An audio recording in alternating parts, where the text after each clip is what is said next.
Oi pessoal, vamos prosseguir aí com a nossa aula. De vez em quando eu tenho que dar uma pausada porque aqui não é nenhuma expert que está gravando, né? E o celular está me avisando ali que está acabando meu tempo.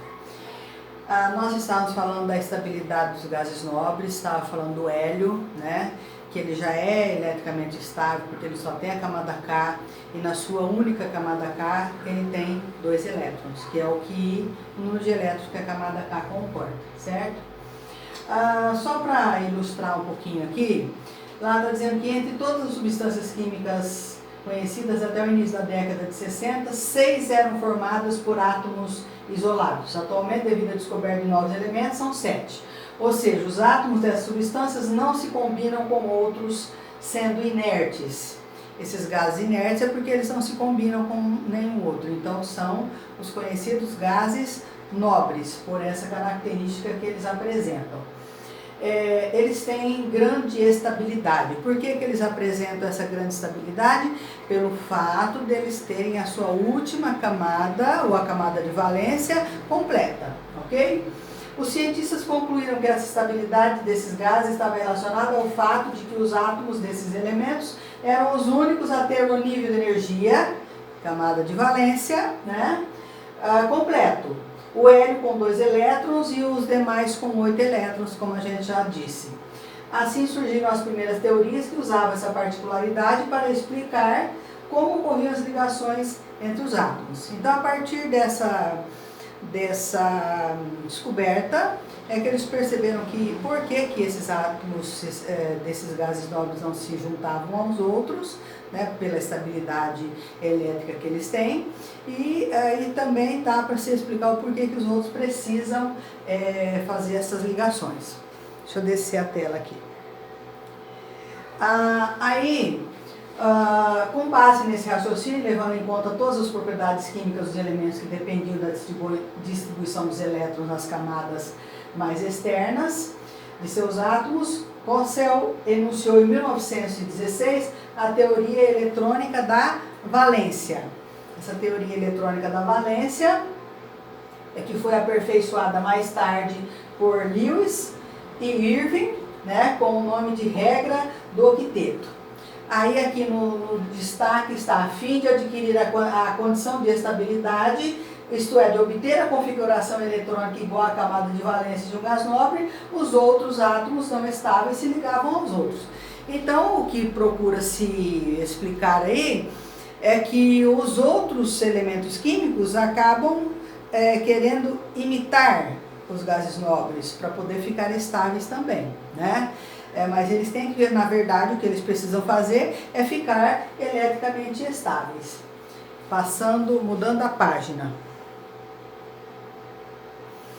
Continuando aqui, embora existam muitas exceções, essa teoria é válida para os elementos representativos dos grupos, que está lá em destaque em azul, ó, que são metais, né, tirando o hidrogênio. O grupo 1A, 2A, 3A, 4A, 6, 5A, 6A e 7A. Esses elementos químicos e o grupo 8A, que são, ele está representando ali em cima os elétrons de valência. Então, o hidrogênio está lá o vermelhinho com 1, lítio 1, berílio 2 e assim sucessivamente. Então vocês percebem que assim, para descrever os elétrons mais externos à configuração eletrônica do elemento químico, o Lewis introduziu um sistema prático em que o símbolo do elemento representa o núcleo do seu átomo e de seus elétrons internos. Ao redor são colocados os átomos mais externos. Então, aqui no caso do boro, por exemplo, aqui, aparece 3 pontinhos, que seria a sua camada de valência. Carbono, 4, né? Então, ele vai fazer essa representação da sua camada de valência. O neônio, 2, 4, 6, 8. O hélio, 2. Esses pontinhos vermelhos, aí estão representando as camadas de valência apresentadas pelos átomos. No recorte ali no canto, está dizendo que inicialmente o conceito de valência estava relacionado à capacidade de uma ligação entre os átomos. Após uma melhor compreensão da estrutura do átomo, verificou-se que a valência de um elemento com o número de elétrons de um átomo de determinado elemento químico apresenta um nível mais externo de sua configuração eletrônica. Então, o nível mais externo é a última e a penúltima camada, mais a última camada que vai representar a sua camada de valência, ok? Aqui na tabela periódica que está representada nessa imagem, então nós temos, vocês percebam que tem metais, né, da família 1A e 2A. Lembrando que na linha vertical nós temos as famílias, na linha horizontal nós temos os períodos. Os períodos, linha horizontal, famílias na linha vertical, ok? Os metais estão representados em azul, os semimetais e os gases nobres representados em verde, os semimetais em amarelo. De acordo com a regra do octeto, pode-se afirmar que os átomos dos elementos dos grupos 1, 2 e 13, 1, 2 e 13, que é a família 3A, a maioria metais tendem a perder ou ceder elétrons, se tornando cátions. Relembrando lá, quando que um elemento químico se transforma num cátion? E ele fala que ele tende a perder ou receber. Quando ele perde elétrons, lembrando que o que acontece com o átomo? Quando ele perde ou ele cede elétrons, ele vai ficar com mais prótons e menos elétrons. Então, se ele fica com mais prótons e menos elétrons, ele se torna um íon positivo. Ele adquire a carga elétrica do núcleo do átomo, ok? Quando ele recebe elétrons, ele vai ficar com mais elétrons que prótons. Ele aí se torna um íon negativo.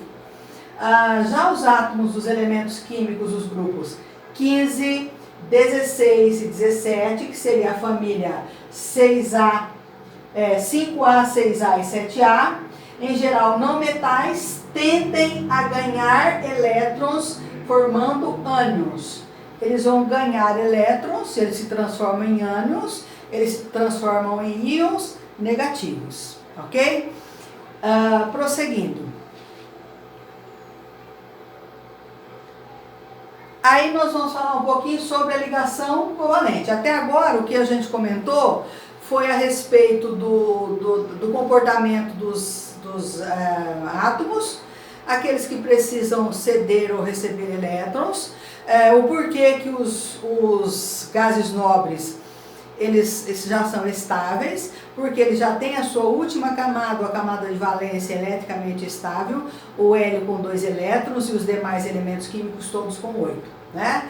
Então, para estabelecer essas ligações, os átomos eles vão fazer algumas ligações, né, que são ligações que podem ser para ceder e perder os seus elétrons, ou pode ser situações em que o átomo vai fazer compartilhamento de elétrons. Ao mesmo tempo que ele está fazendo parte de um elemento químico, ele vai estar fazendo parte do outro também.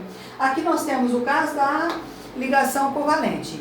É pena que eu não tenho uma lousa aqui para eu fazer o desenho para poder representar para vocês. Mas aí na apostila de vocês, na página 4, vocês vão perceber que